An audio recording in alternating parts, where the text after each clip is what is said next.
Baik, pada video kali ini saya akan membahas terkait materi tentang statistika. Tentunya kalau kita berbicara tentang statistika, maka statistika ini tentunya akan berhubungan dengan tiga hal, yaitu terkait dengan pengumpulan. Jadi terkait dengan pengumpulan data, begitu ya. Kemudian juga dia akan terkait juga pembahasannya itu dengan pengurutan data ya. Dan yang terakhir, nah yang tidak kalah penting dari pembahasan statistika itu adalah analisis data itu sendiri, gitu ya. Nah, karena memang basisnya ilmu tentang statistik ini adalah kita berbicara tentang data, maka kita bisa mendefinisikan atau kita bisa juga mengingat kembali tentang apa sebenarnya data yang kita bicarakan dalam materi statistik ini.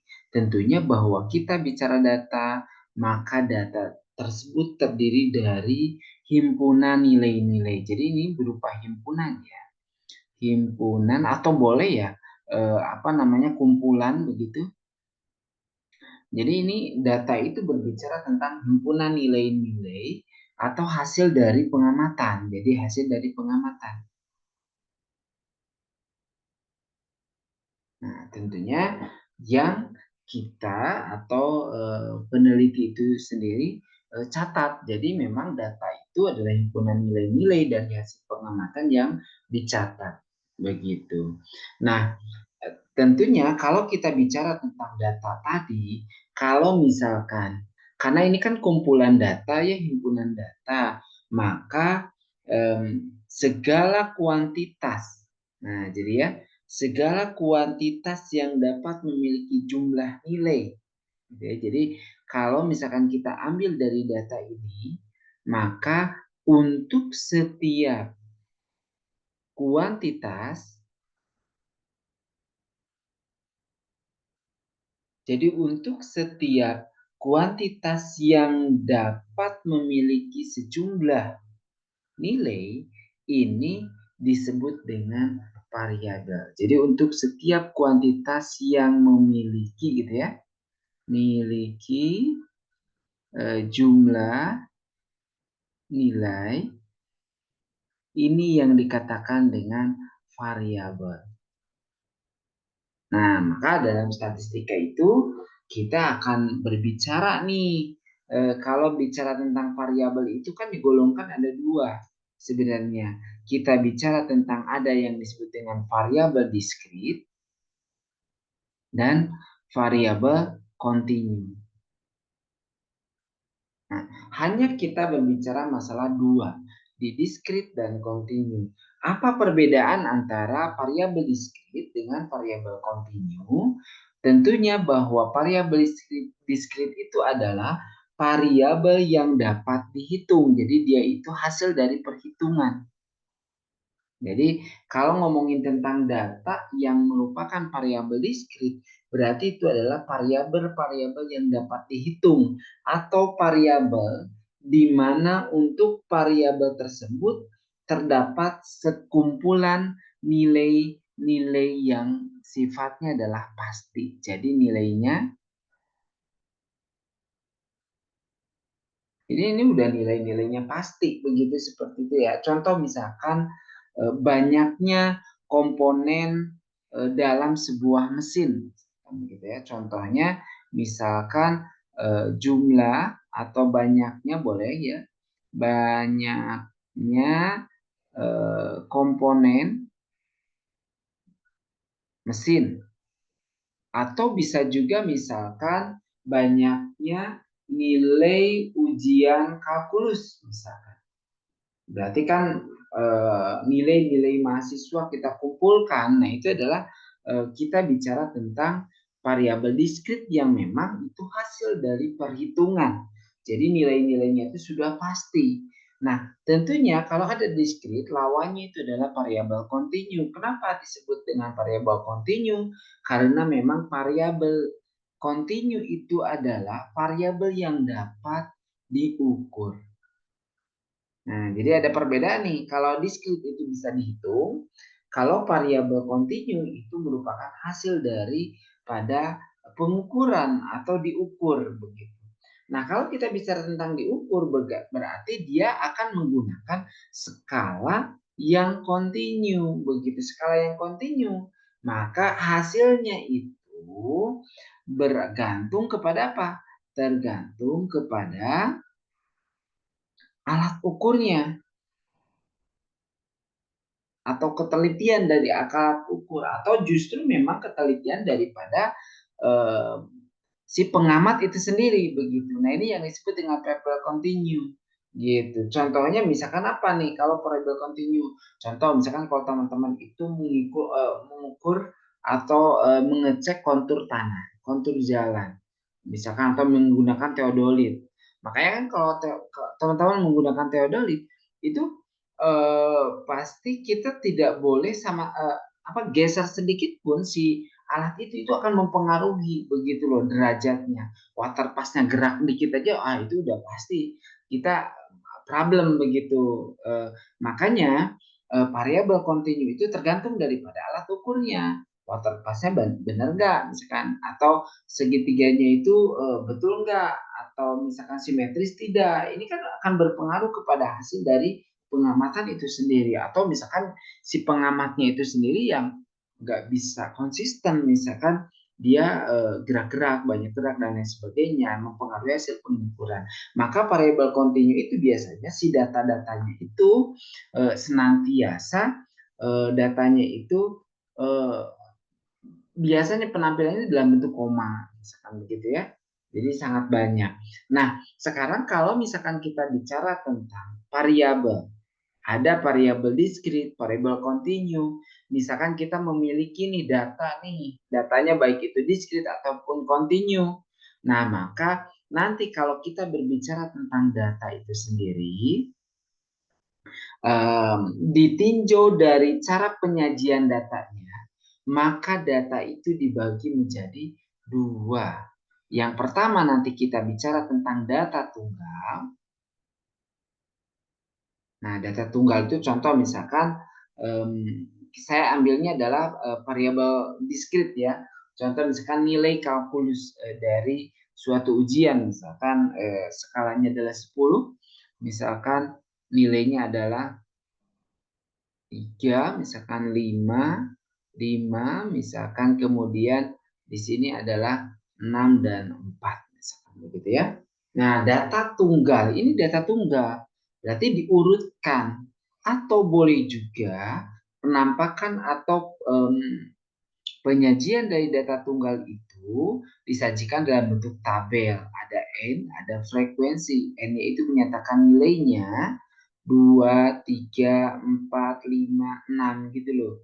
Sedangkan kalau frekuensi dia menyatakan tentang banyaknya data itu sendiri untuk masing-masing nilai. Contoh, nilai 2 ada 1, nilai 3 ada 1, nilai 4 ada 1, nilai 5 ada 2, nilai 6 ada 1. Nah, seperti ini. Ini kalau kita bicara tentang data tunggal. Nah, yang kedua, dalam penyajian baik itu variabel diskrit maupun variabel kontinu, data-datanya itu juga bisa kita kelompokkan menjadi data kelompok ya. Nah, data tunggal biasanya memang datanya itu lebih cenderung sedikit ya. Kalau data kelompok itu biasanya datanya banyak begitu. Makanya kita dalam penyajiannya itu ada interval. Nah, ada frekuensi, kan kita suka menemukan data yang seperti ini, misalkan 1 sampai 5, 6 sampai dengan 10, 11 sampai 15, 16 sampai 20, misalkan begitu ya. Nah, maka misalkan contoh 1 sampai 5 ada 5, misalkan ada 2, ada 3, ada 1. Misalkan begitu ya. Nah, ini data kelompok. penyajiannya adalah seperti ini. Nah, kemudian bagaimana kalau misalkan nanti data-data baik itu data yang bentuknya diskrit ataupun yang kontinu itu masih dalam data yang diurutkan begitu ya. Data diurutkan itu misalkan seperti ini nih datanya. Contoh misalkan ini 5, misalkan 2, 2, 3, 4, misalkan 4. Kemudian 6 sampai 10 itu ada 2, misalkan 7, 8, ini misalkan 12, 12 sama 13. Misalkan yang ininya 16-nya adalah 1, misalkan seperti itu. Nah, data yang ini itu kita akan buat dalam bentuk tabel distribusi frekuensi. Nah, bagaimana cara menyajikan sebuah data yang tersebar seperti ini ke dalam bentuk misalkan data distribusi frekuensi? Maka teman-teman harus ingat ada beberapa cara atau beberapa langkah yang harus dilakukan oleh teman-teman ketika bertemu dengan data tersebut atau disuruh menyajikan dalam bentuk tabel frekuensi, maka yang pertama langkah-langkahnya adalah teman-teman harus mencari jangkauan data. Nah, jangkauan data itu apa? Jadi jangkauan data itu adalah kita lihat dari data yang disajikan tadi itu kita tinggal cari data yang paling besarnya dikurangi dengan data yang paling kecil. Ini yang disebut dengan jangkauan data. Ya. Yang kedua, teman-teman juga jangan lupa cari tentang banyaknya kelas interval atau K. Sedangkan rumus dari K itu sendiri adalah 1 ditambah 3,3 log N. Apa itu log N? N-nya apa? N-nya itu adalah jumlah datanya ada berapa banyak. Gitu. Berapa puluh berarti itu N-nya. Gitu. Nah, kemudian yang ketiga, setelah kita menentukan banyaknya kelas, maka kita tentukan banyaknya kelas itu yang mana sih? Sebenarnya ini nih, 1, 2, 3, 4. Jadi ada 4 kelas. Kelas pertama, kelas kedua, kelas ketiga, kelas keempat. Gitu loh. Jadi ini kalau kita bicara tentang banyaknya kelas. Nah ini kita harus menentukan banyaknya kelas. Yang kedua adalah, yang ketiga adalah kita tentukan panjang kelas.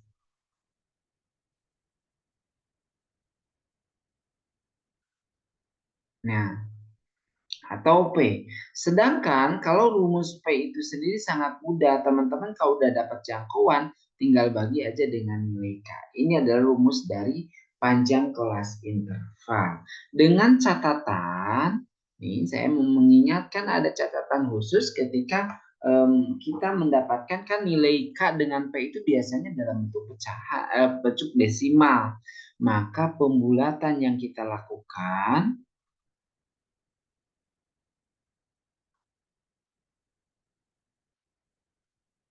adalah pembulatan ke atas. Contoh, misalkan teman-teman dapat jawabannya 5,65, maka bulatkan jadi 6.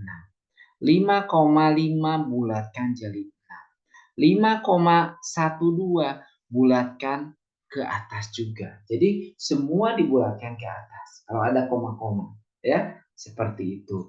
Nah, kita tadi berbicara juga menyinggung masalah interval. Nah, interval atau panjangnya kelas. Nah, kan kalau tadi itu, kalau kita lihat di kelas sebelumnya, ini ada kelas 1, contoh 1 sampai 5. Atau kelas 2, 6 sampai 10, sampai kelas 2 lah ya. Nah, untuk kelas 2, nah intervalnya itu adalah 6 sampai 10, misalkan yang kelas 2 tadi. Nah, 6 ini disebut dengan batas bawah. Batas bawah apa? Interval.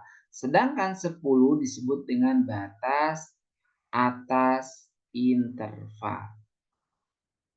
Dengan catatan bahwa ada juga yang disebut dengan tepi bawah. Tepi bawah interval itu bagaimana? Batas bawah dikurangi 0,5.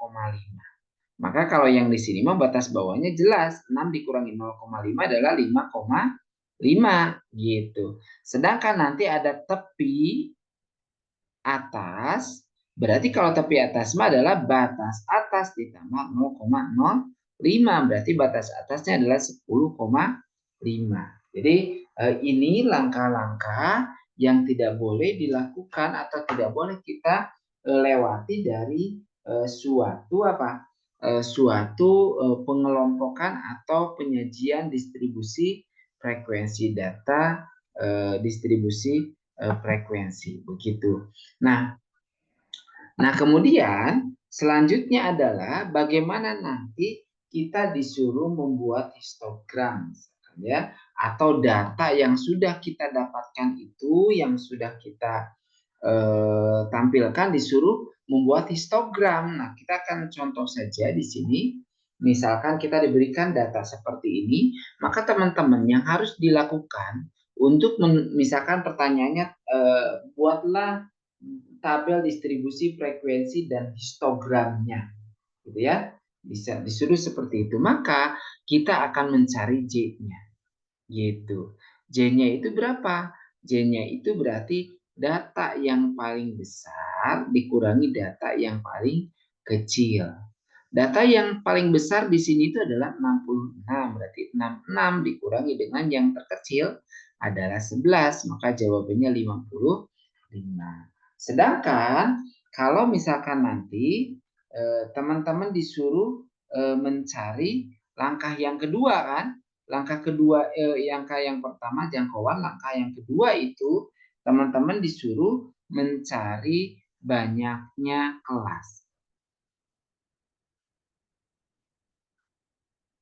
Kelas interval. Ada berapa? Atau nilai K.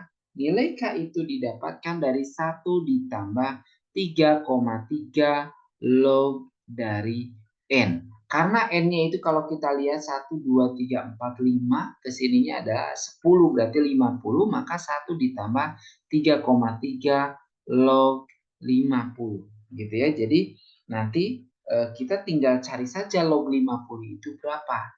1 ditambah 3,3 dikali 1,69. Misalkan seperti itu ya, kita kali dengan nanti 3,3. Nah, berarti ini hasilnya 1 ditambah 5,606 misalkan, atau 6,6. Nah, karena 6,6, maka nilai K-nya kita ambil berapa? 7. Jadi kita buat 7 kelas. Gitu. Dan yang ketiga, kita cari panjang kelas. Kelas interval. Rumusnya adalah J dibagi dengan K atau 55, nanti kita tinggal bagi saja dengan 7. Gitu ya. 55 dibagi 7 adalah 7,86, maka P-nya adalah 8. Kalau sudah seperti ini tentunya bagaimana? Tinggal kita gambarkan saja. Gitu intervalnya. Berarti nanti interval, nanti ada kelasnya, interval sama frekuensi. Begitu ya. Oke. Nah, karena kelasnya itu ada 7, berarti buat 1, 2, 3, 4, 5, 6, 7 gitu loh. Intervalnya berarti kita tinggal lihat saja karena ini panjang kelasnya 8. Nah, ada catatan yang tadi saya harus tambahkan adalah untuk menentukan kelas interval pertama. Batas bawahnya itu ditentukan dari nilai minimum. Jadi ini itu sebagai batas bawah kelas pertama. Kalau X maksimum tidak dipakai. Maksudnya yang 66 ini ya terserah. Kalaupun terpakai sebagai batas atas di kelas ke-7, yaitu mah kebetulan. Bisa saja misalnya kelas 7-nya bukan 66 di akhirnya. Gitu ya. Berarti ini intervalnya mulai start dari 11. Nanti 11 itu kita tambahkan 8. Tapi kalau misalkan teman-teman ingin apa namanya, ingin cepat mengerjakan, ini tuh tinggal 11 aja tambah 8. Berarti berapa? 11 tambah 8 itu 19, maka di sini 18 gitu. Kalau 19 ditambah 8 berarti tambahkan lagi jadi 27. 27 ditambah 8 begitu loh, berarti nanti 35. 35 tambah 8 misalkan 43. 43 tambah 8 51. 51 tambah 8 misalkan gitu kan ya. Berarti 59. Nah, di sininya berapa? Berarti ini sampai dengan 27 berarti 26. Berarti ini 34. Ngikutin ini. Berarti ini sampai 42. Berikutnya 43 kan? Berarti ini 50. Berarti ini adalah 58. Maka di sini berarti 60.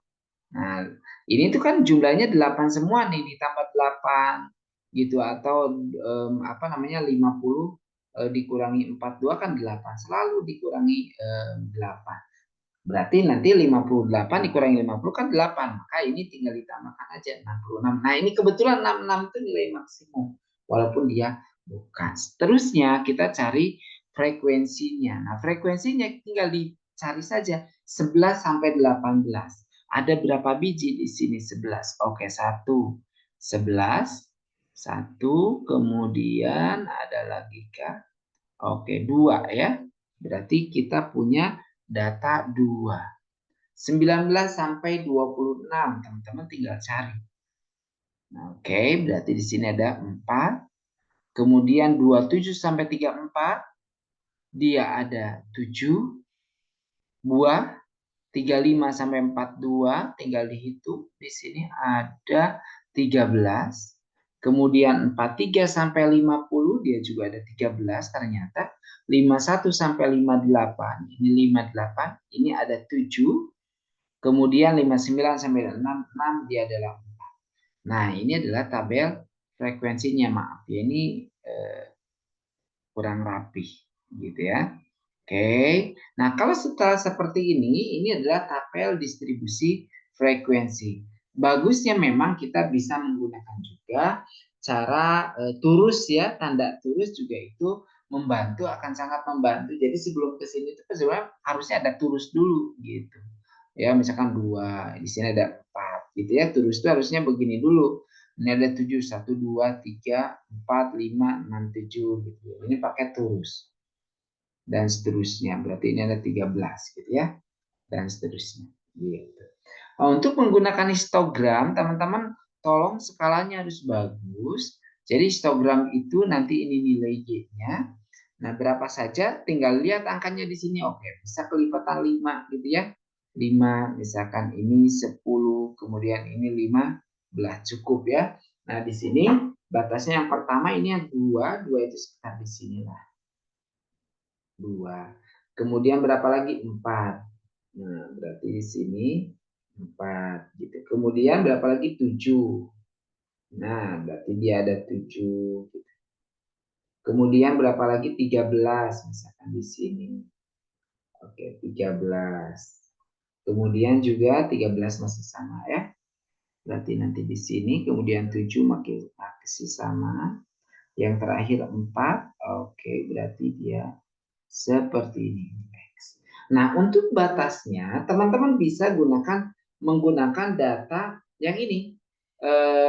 Menggunakan tepi bawah interval. Jadi kalau 11 di sini berarti dia 10,5. Berarti di sini berapa? Kalau 10,5 berarti dia 18,5. Kemudian di sini kita lanjutkan berarti 26,5. Berarti ini 34,5. Yang ininya adalah 42,5. Ini 50,5. 58,5 sama 6,5 gitu. Boleh dengan batas-batas interval. Apakah boleh menggunakan data tengah?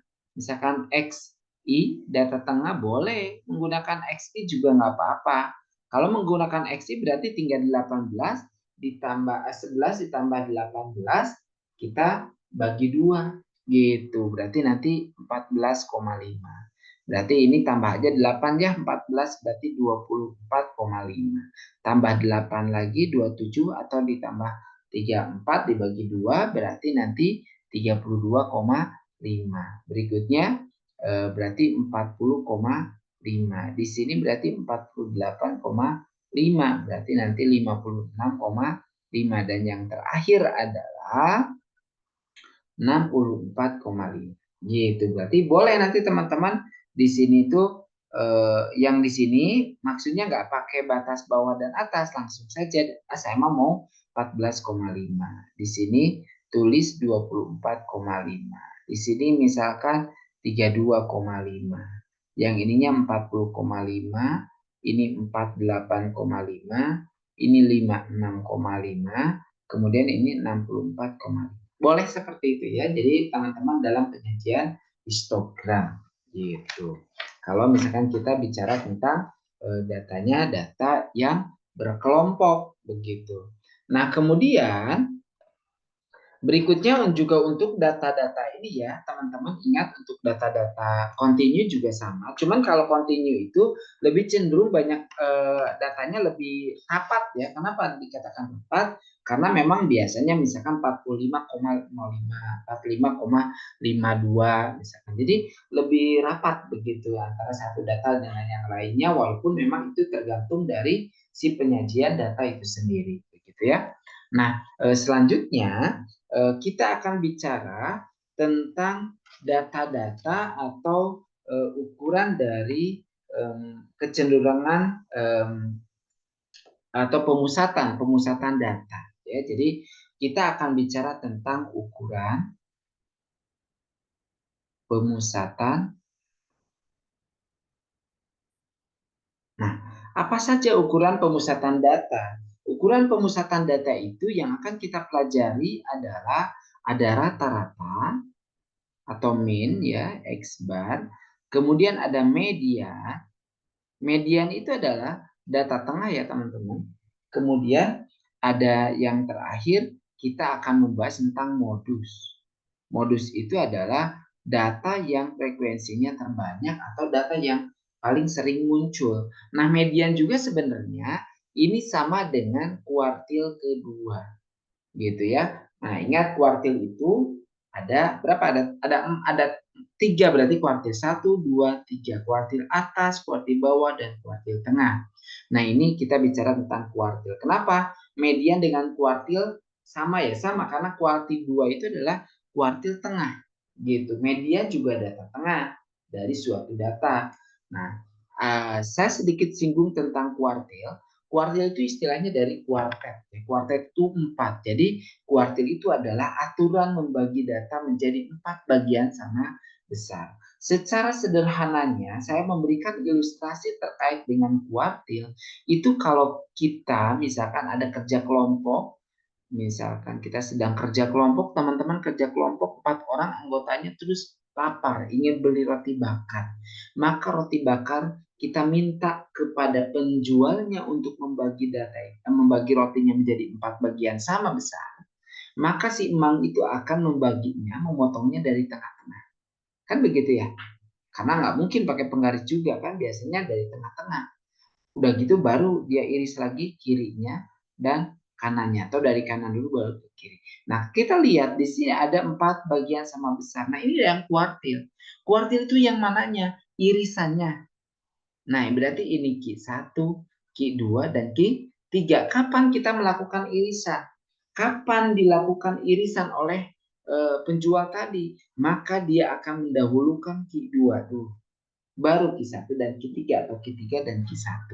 Maka tentunya jelas ketika teman-teman ingin mencari kuartil itu ya tinggal cari Q2 dulu gitu. Atau cari median dulu, kalau data itu cari median dulu gitu. Baru datanya tapi dengan syarat harus diurutkan terlebih dahulu ya teman-teman ya. Gitu. Makanya nanti ini kalau kuartil. Kemudian ada desil. Kalau desil itu ingat sama kata dasa dharma pramuka. Dasa itu ada 10. Maka desil itu adalah aturan membagi data menjadi 10 bagian sama besar. Makanya kita jangan aneh kalau ada pertanyaan desil keempatnya berapa. Nah, berarti itu desil, berarti aturan data membagi data menjadi 10 bagian. Nah, tertinggi kalau kuartil itu kuartil 3. Makanya kan kuartil itu aturan membagi data menjadi 4 kan. Kuartilnya sendiri sampai 3 karena irisannya 3. Maka desil tertinggi itu kan aturan membaginya jadi 10 data ya. Berapa irisan? 9 kali irisan. Maka desil itu nggak ada pertanyaan desil ke 11 nggak ada. Desil ke 10 nggak ada. Adanya desil ke 9 paling tinggi. Desil ke 7. Kalau persentil berarti aturan membagi data menjadi 100 data sama besar. Maka tertinggi itu persentil itu berapa? Persentil ke 99.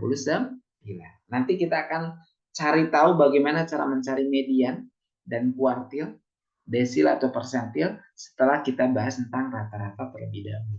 Saya akan ajarkan 2 saja untuk rata-rata. Sebenarnya ada 3 cara ya.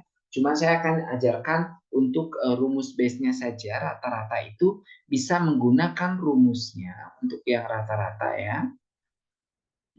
Saya gunakan rumus rata-ratanya sigma F kali XI dibagi dengan sigma F. Tentunya F dikalikan dengan XI dulu.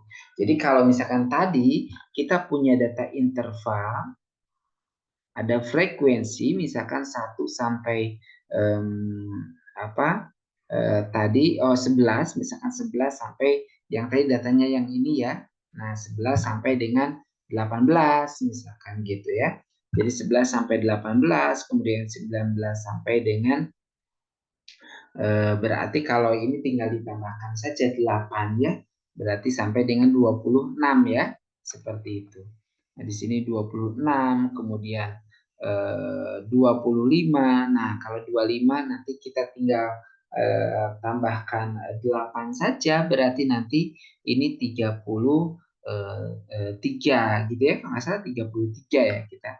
26 berarti 26 ini 27, maaf ya. Kok 25 saya nulis di sini. Sampai 26, 27 berarti nanti ini 35. 35 nanti ditambah lagi dengan 8, 43 tambah 8 lagi misalkan jadi 51 gitu ya. Di sini jadi 51, kemudian terakhir 59. Datanya berarti ini sampai 34, 42, di sini adalah 50, kemudian 58 sampai 66. Frekuensinya 2, 4, 7, 13, 13, 7, 4 yang tadi. Nah, bagaimana nanti menentukan data tengahnya? Data tengahnya kita sudah dapatkan nih. Kalau misalkan kita lihat data tengahnya itu 11 tambah XI-nya ya. 11 tambah 18 dibagi 2 berarti dia datanya berapa? 14,5. Kemudian di sininya 22,5. Ditambah lagi 30,5. 38,5, kemudian di sini 46,5, ini 54,5 dan 62,5. Nah, sekarang tinggal teman-teman kalikan saja F kali XI-nya. I itu apa sih? Data ke ya, data ke kelas ke I. Kelas pertama berarti kelas pertama, kelas kedua I-nya 2 berarti gitu ya. Tinggal 2 kali 14,5. Jadi ini jadi 29. 4 kali 22,5 90. Ini 7 kali 30,5 sekitar 203,5. Yang ini kalikan 500,5. Kemudian 604,5, di sini 381,5 ya berarti ya. Yang ini 250. Kita jumlahkan totalnya adalah 269. Ini totalnya juga berapa? Berarti ini 50 ya. Nah, dari sini kita dapatkan bahwa rata-ratanya adalah 259 dibagi dengan 50, hasilnya adalah 41,38. Tuh, jadi mudah kalau menggunakan rumus dasarnya itu adalah yang ini. Kenapa ini rumus dasar yang paling mudah teman-teman hafalkan, cuman yang susahnya itu di perhitungannya angkanya gede. Nah, bagaimana agar angkanya tidak besar? Bisa teman-teman menggunakan aturan kedua untuk mencari rata-rata, yaitu dengan cara coding. Jadi yang kedua itu cara coding. Kalau cara coding, maka teman-teman harus cari dulu rataan sementaranya. Nanti kita tinggal sigma F kali C dibagi dengan apa namanya, sigma F dikali dengan P, panjang kelas. Gitu. Nah, kalau XS itu, teman-teman triknya itu cari data tertingginya. Itu bisa di kelas ke-1, 2, 3, 4, 5, 6, 7. Ada di kelas berapa? 4 dan di kelas 5. Saya ambil misalkan kelas 4. Bagaimana kalau saya ngambil kelas 5? Silahkan sama saja. Saya ambil kelas 5 berarti dataan sementara data tengahnya 38, maka dari sini XS-nya saya ambil 38,5. Karena saya ngambilnya adalah di kelas 4, berarti nanti apa namanya? Di sini untuk P-nya tetap 8 ya, sama. Cuman nanti teman-teman ingat di sini itu untuk C-nya itu dia 0. Ke atas selalu negatif ya. Kalau ke bawah positif 1, 2, 3. Nah, sekarang teman-teman tinggal cari. Kalikan aja F kali C-nya. F kali C kita kalikan. Kalau F kali C kan mudah. Tinggal 2 kali min 3 min 6. 4 kali min 2 min 8. Berarti ini min 7. 0, 13, 14 sama 4 kali 3, 12. Gitu. Jadi ini tinggal kita jumlahkan saja terkait dengan data-data apa namanya, menggunakan aturan coding. Sebenarnya lebih lebih simpel ya untuk aturan coding itu sendiri begitu. Nah, berapa angkanya? Misalkan ya sudah kita kalikan saja, jumlahkan. Di sini jumlahnya itu berarti ini kan berapa? 4 kali 3, 12 ya. Berarti ini 6 ditambah min 8 berarti nanti berapa? 14, 14 berarti 21. Kemudian yang ini 13, 10, 20, 30, 39 ya. 39 nanti dikurangi dengan 21. Jadi 18. Maka tinggal masukin XS-nya tadi berapa? 38,5 ditambah 18 dibagi dengan 50 dikali panjang kelasnya adalah 8.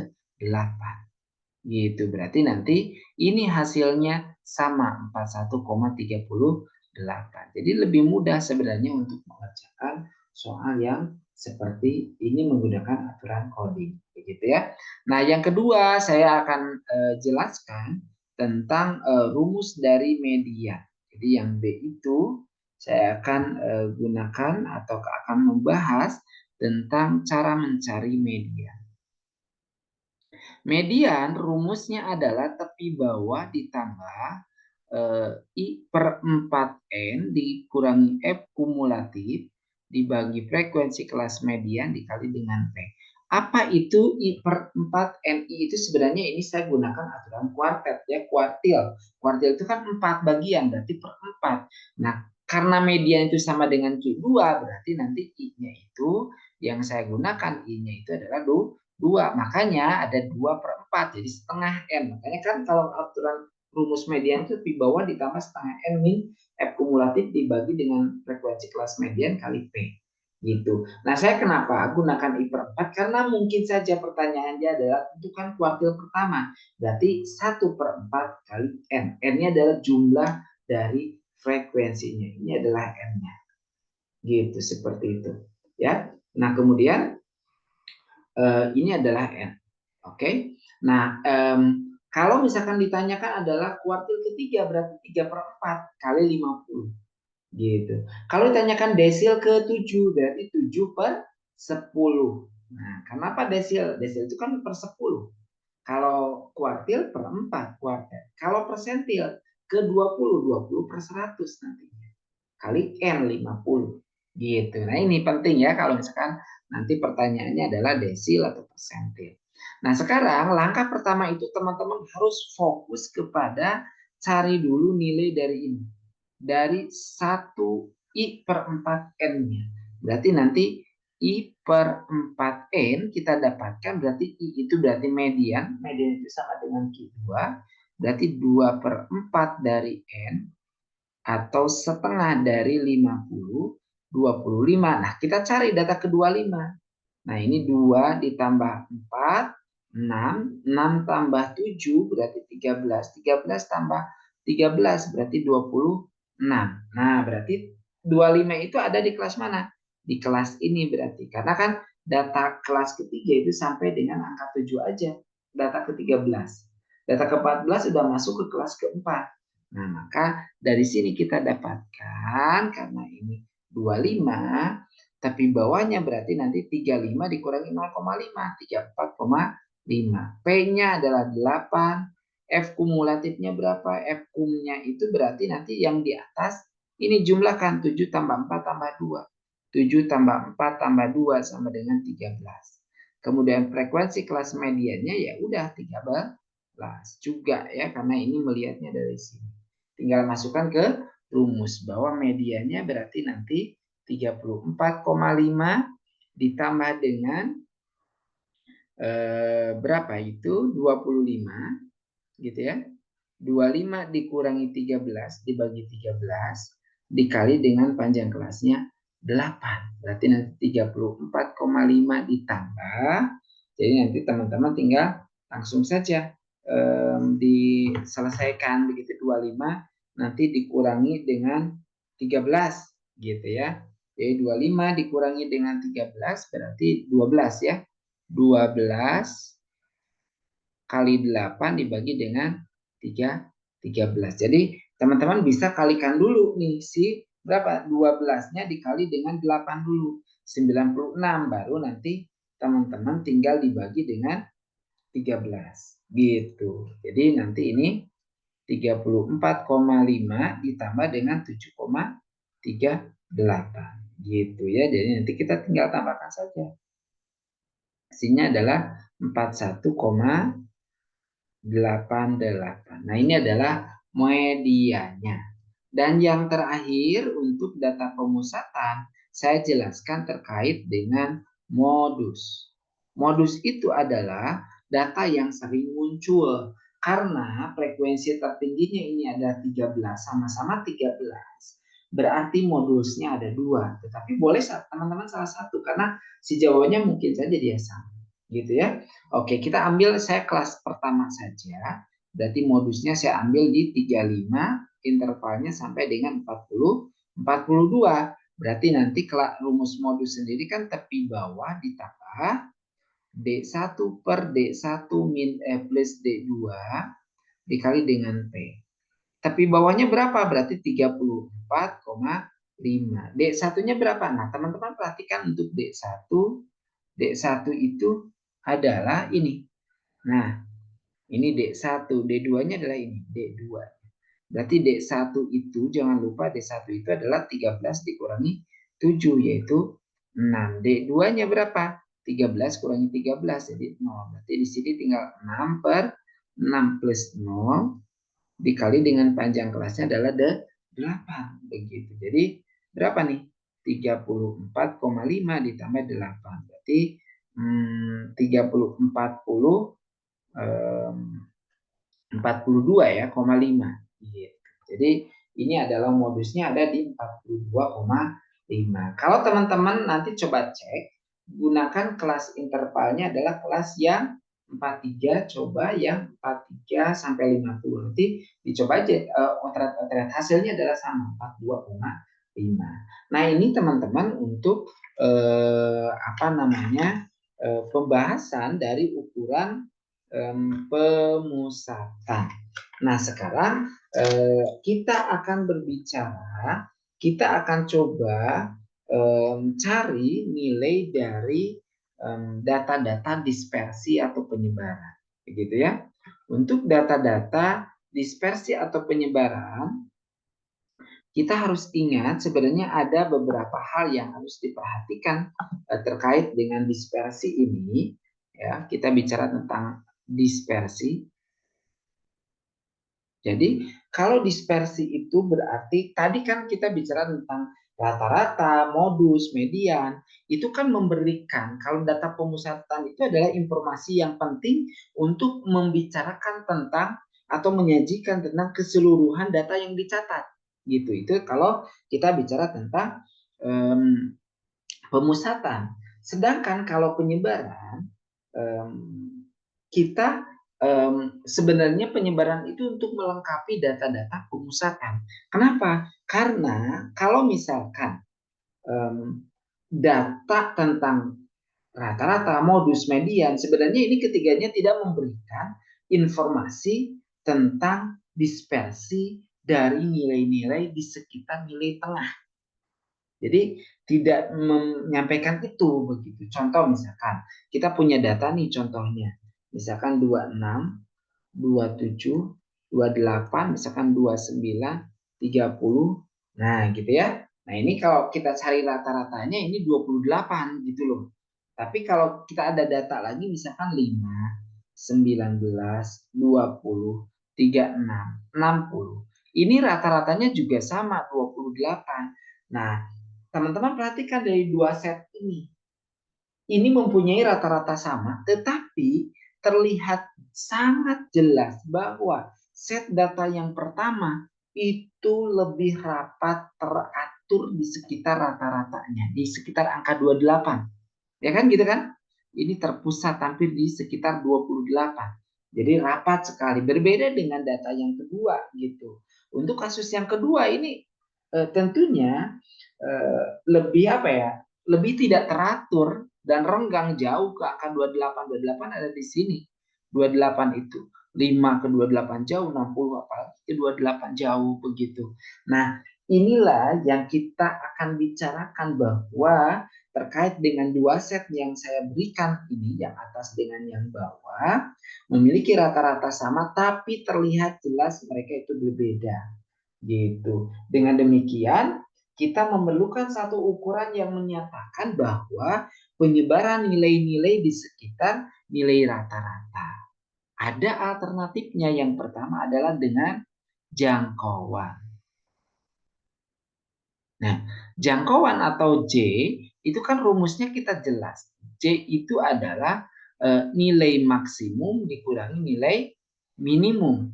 Atau 30 kurangi 2, 6, 4. Tapi di sini 60 dikurangi 5, 55. Ini juga nilai jangkauan sebenarnya. Ini kalau yang sederhana ini ya. Tetapi kita harus mengingat bahwa kalau misalkan kita melihat kasus yang atas ini, dua data yang saya sampaikan ini di atas dan yang bawah rata-ratanya sama 28, tetapi apa namanya, jangkauan setnya itu ternyata berbeda. Maka ini adalah kelemahan dari jangkauan gitu ya. Kalau dari sini J-nya itu kan 4, ini J-nya berapa? 55. Nah, ini kan gap-nya lumayan begitu ya. Nah, ini adalah kelemahan dari jangkauan. Dia hanya berhubungan dengan nilai-nilai ekstrim saja kalau jangkauan begitu. Tanpa memperhatikan perilaku dari apa? Nilai-nilai intermediate-nya atau nilai-nilai di antara nilai ekstrimnya itu sendiri. Nah, tidak melihat ini nih, yang ketiga data ini gitu, jangkauan tersebut, sehingga kita perlu ada data yang lain, yaitu yang kedua, kita bisa menggunakan deviasi standar atau standar deviasi yang kita katakan. Dari apa? Dari rata-rata. Nah, standar deviasi ini digunakan dalam statistik itu untuk menyatakan derajat dispersi. Nah, jadi derajat dari penyebaran itu sendiri.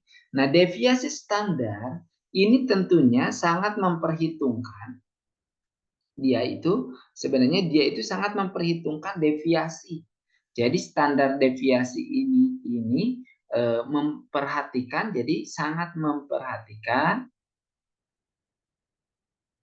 deviasi ya, atau deviasi itu penyimpangan ya. Deviasi atau penyimpangan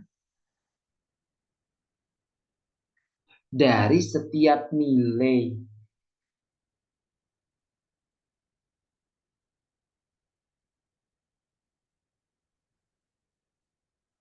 dari nilai rata-rata gitu. Gitu ya. Dan ditentukan tentunya seperti ini begitu, memperhatikan penyimpangan dari setiap nilai dari rata-ratanya, rata-rata nilai. Nah, ada langkah-langkah yang harus teman-teman perhatikan ketika berbicara tentang standar deviasi. Yang pertama, teman-teman itu langkah-langkahnya. A, itu tentukan jangkauan data. Kok jangkauannya? Rata-rata maksudnya. X bar, tentukan rata-rata datanya.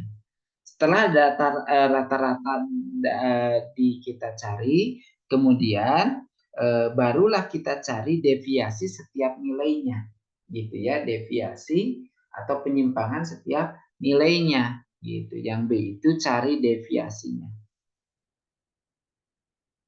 Kan nilai itu misalkan X1, X2, dan Xn misalkan, maka kita cari misalkan X1 min X bar kuadrat, kemudian X2 min X bar kuadrat, dan seterusnya, gitu ya. Setelah itu yang C, teman-teman cari rata-ratanya.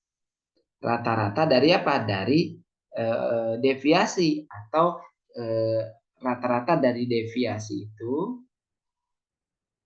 disebutnya dengan varian atau var atau S. Maka varian itu rumusnya adalah sigma dari F kali XI min X bar dibagi dengan sigma F. Ini kalau data kelompok. Kalau data tunggal adalah sigma dari XI min X bar dibagi dengan N, banyaknya data. Ini adalah varian. Nah, yang terakhir yang D adalah tentukan standar deviasinya.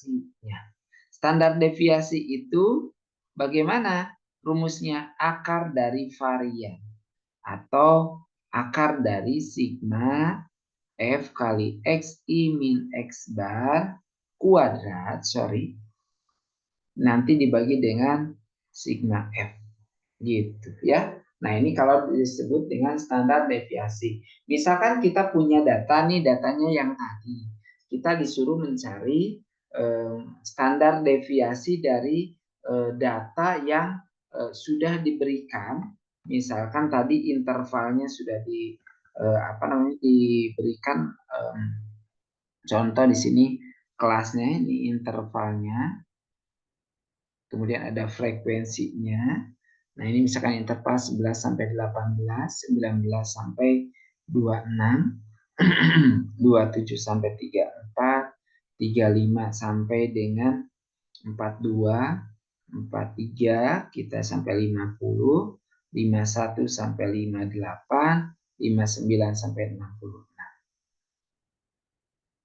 frekuensinya berapa? Frekuensinya kita cari. Frekuensinya 2, 4, 7, 13, 13, 7 sama 4. Begitu ya. Nah, ini frekuensinya.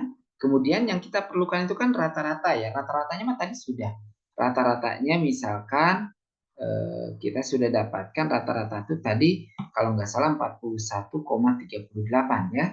Jadi nanti kita bisa gunakan rata-ratanya sudah ada. Kalau belum ya dicari dengan rumus yang sudah kita tadi bahas. Nah, kita kan perlu XI nih. Berarti cari XI-nya. XI itu data tengah. Berapa berarti? 14,5. Kemudian 22,5. Yang ini berarti 28,5. 30 ya? 30,5. Kemudian 38,5.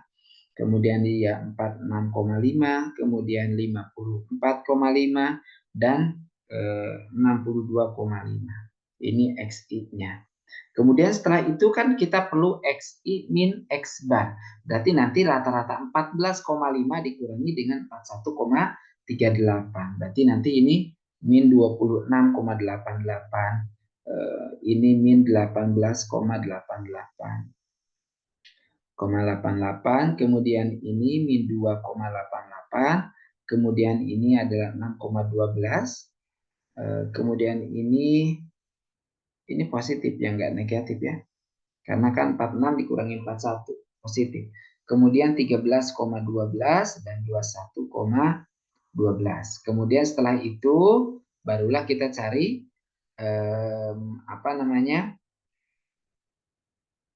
XI min X bar, gitu ya.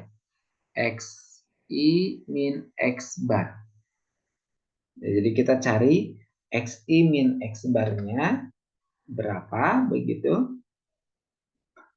Dikuadratkan, berarti yang ini kita kuadratkan, berarti nanti 26 dikuadratkan 26,88,722,53. Yang ini 356,45, ini juga 10,88 kita kuadratkan. Kemudian yang ini 2, berarti 8,29. Yang ini 37,45. Yang ini 13,12 kuadratkan 172,13. Kemudian dia 446,05. Dan yang terakhir kita kalikan antara F kali XI min X bar. Berarti nanti kita kalikan, ini hasilnya adalah 1445,06, kemudian yang ini 1425,8, ini 828,59, yang ini berarti 107,77, ini 486 ya, 0,85, ini 1204,91, yang ini adalah 1784,2. Nanti kalau sudah beres seperti ini, ini kuadrat ya. Tinggal teman-teman jumlahkan semuanya. Ini jumlahkan juga 50. Berarti ini 7283,18. Kalau sudah seperti ini bagaimana? Variannya, maka variannya itu berarti berapa? 7283,18 dibagi dengan 41,3 41 dibagi dengan 50 begitu. Jadi jawabannya adalah 45,663. Nah, sedangkan kalau standar deviasi yang ditanyakan akar dari varian atau akar dari S saja, yaitu berapa? Akar dari 145,663. Hasilnya berapa? Yaitu sekitar 12,069. Gitu ya. Jadi itu kalau misalkan kita bicara tentang dispersi untuk pembahasan kali ini. Nah, kemudian kita lihat di sini untuk latihannya. Teman-teman coba lakukan untuk latihan itu, cari misalkan yang pertama adalah diagram, bukan dia, tabel ya. Tabel distribusi frekuensi, yang B-nya histogramnya, yang C-nya teman-teman cari rata-rata, kemudian median, yang E-nya adalah Q1, F-nya adalah desil ke-8, kemudian kita juga disuruh mencari modusnya, yang cari variannya, kemudian yang cari standar deviasinya. Oke, begitu ya. Silakan, terima kasih untuk pertemuan kali ini. Dicukupkan sampai di sini dulu. Sampai ketemu di pertemuan di video selanjutnya.